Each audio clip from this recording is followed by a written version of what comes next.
Dr. Doreen Grand-Pichet is the... Dr. Doreen is an expert in autism. Doreen Grand-Pichet. Dr. Grand-Pichet. Dr. Doreen Grand-Pichet. Dr. Doreen Grand-Pichet is a visionary in the field of autism. Now you can ask her questions on Ask Dr. Doreen.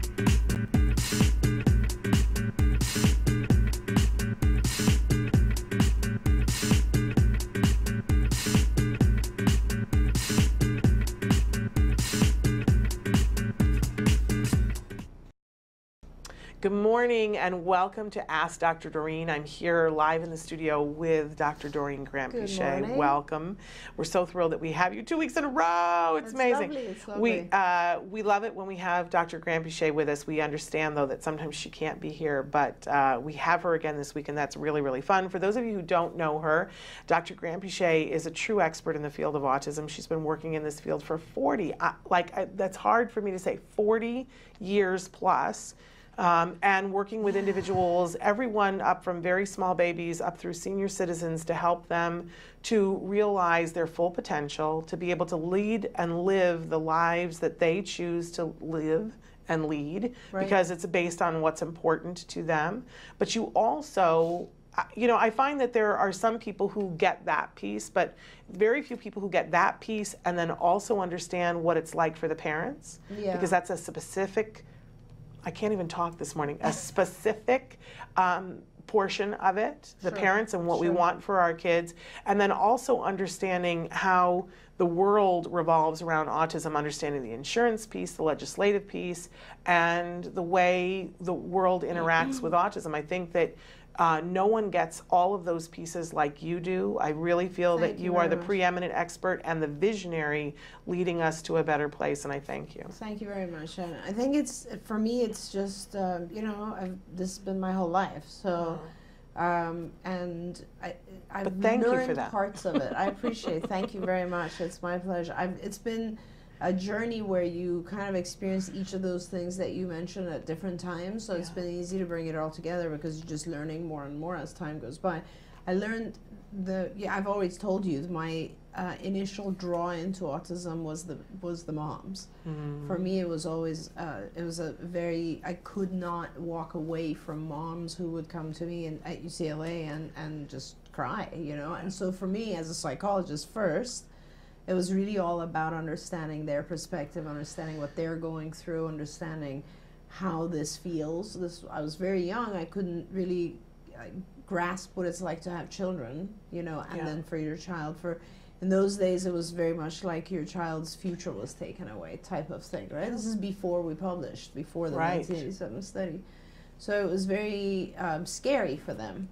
And so then living through that with the moms helped me see their perspective. And then, of course, after that, it became like more about honing the therapy and how do we make the therapy better for the kids and what are the ways. And ABA has just come so far, It has improved so much in terms of just what we've learned and what works and doesn't work and applications of behavior analysis and all that.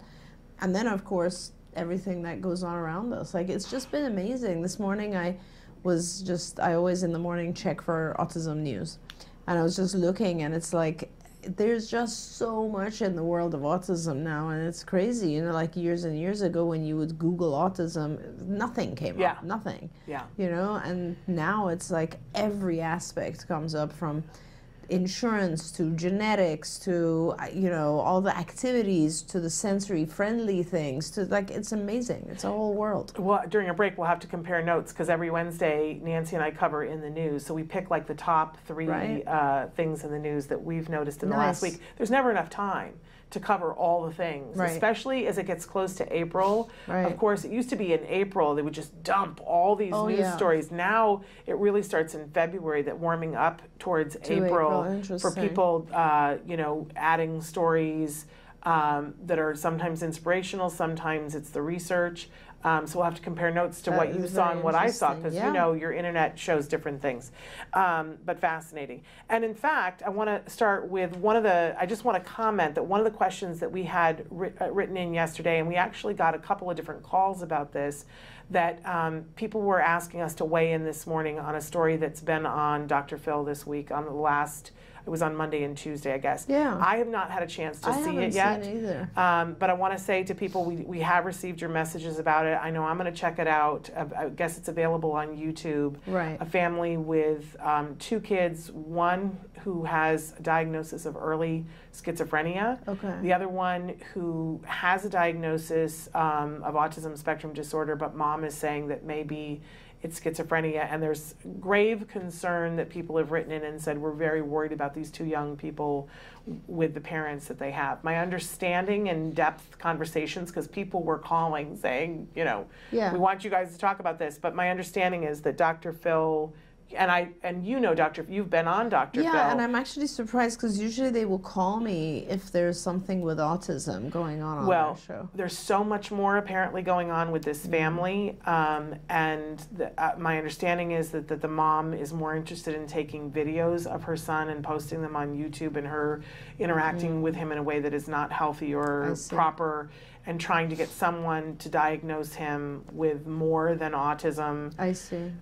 So I think that they're focusing more on that aspect of it, yes, but I think these kids need help, and so I just want to say that, you know, I will definitely check it out, and I will share the YouTube videos with Dr. Grampichet. Maybe we could meet back about it next week and see. Yeah, I'd love to. Because there has been a great deal of concern about the kids. And I'll try to look it up too. Yeah, there we go.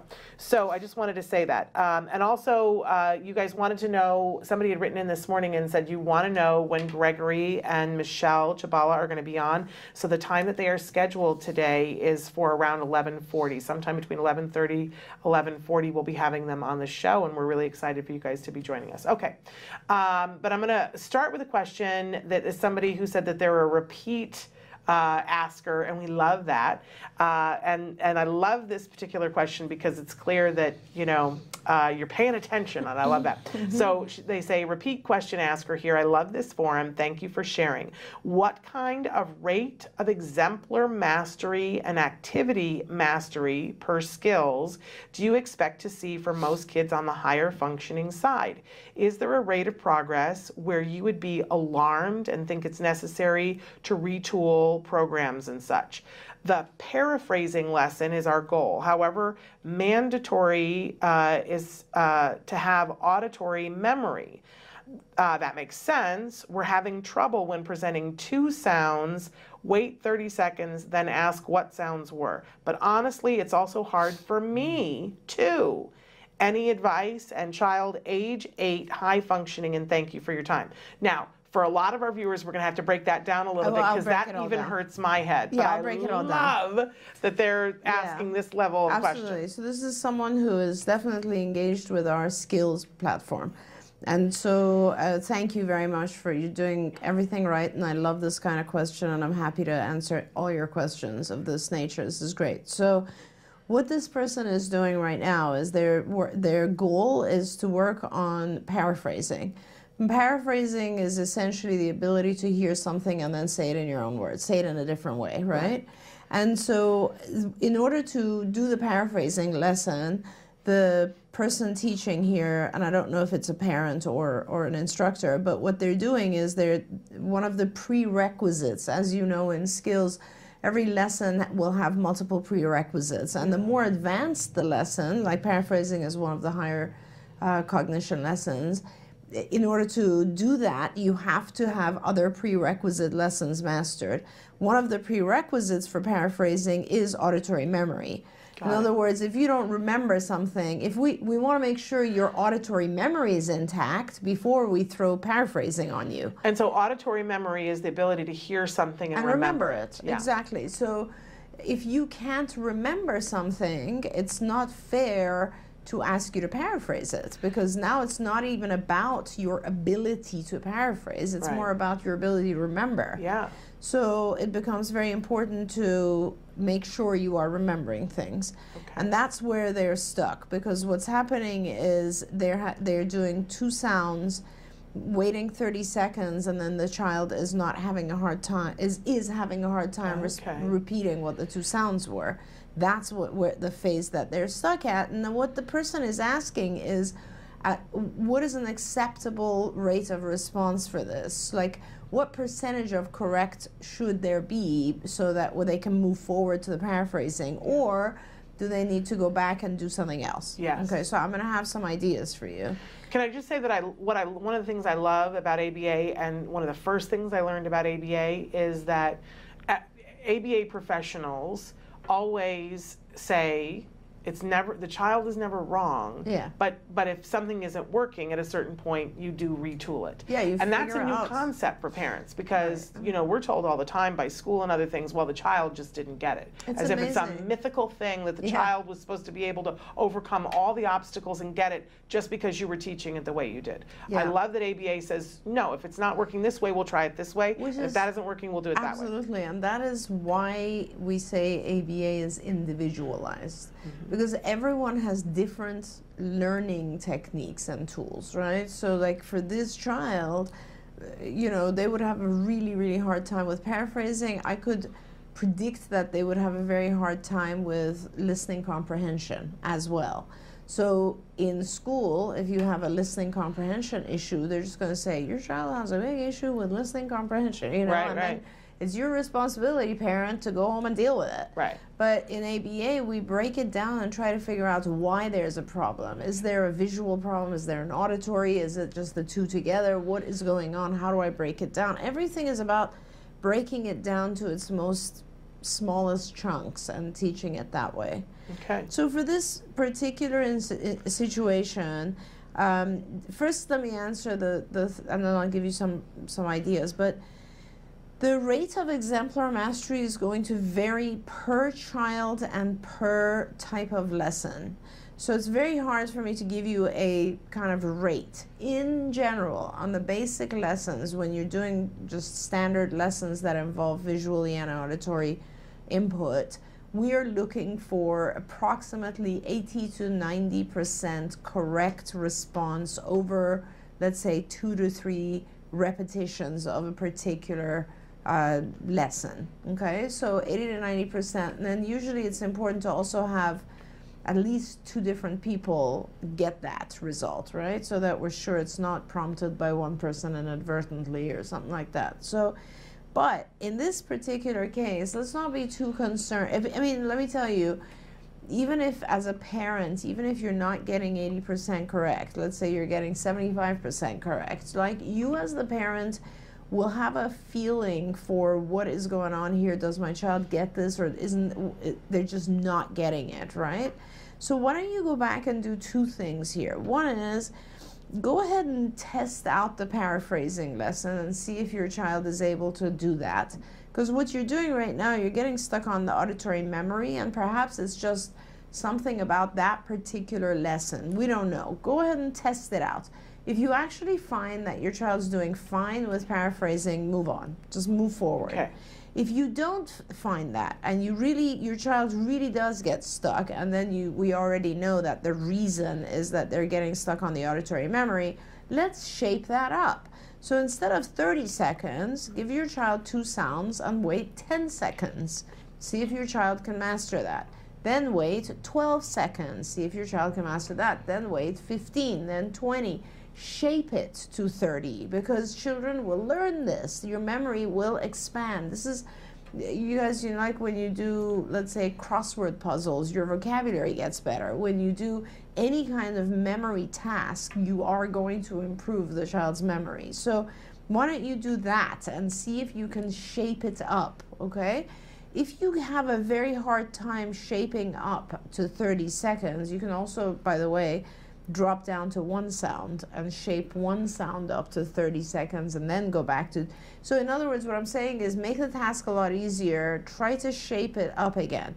If absolutely all of that does not work, then I would be checking the child's auditory input. Okay. And I would really go to an audiologist and I would get some testing done, make sure that the child is hearing all sounds. Okay. Because you'd be surprised how important it is that a lot of our children don't hear all sounds. There's a particular test. I saw another one where it's like, what do I ask a developmental pediatrician? It's funny because there's a test that is done for auditory memory. It's called the Woodcock-Johnson test of auditory memory. Why I remember this, I don't know. Okay. But that test I remember myself just having one of those like aha moments with one of my kids, because I gave this is a test and it has quadrants of pictures, and you will ask the child to point to or touch pictures, and the pictures are similar. So like they're similar. The pictures are not similar. The sound, the label of the picture is similar. So there will be a picture of a taxi cab, and then a picture of a can, and a picture of a cat, and that sort of thing. And the only differentiating thing is the last sound, right? Cab, can, cat, and so on.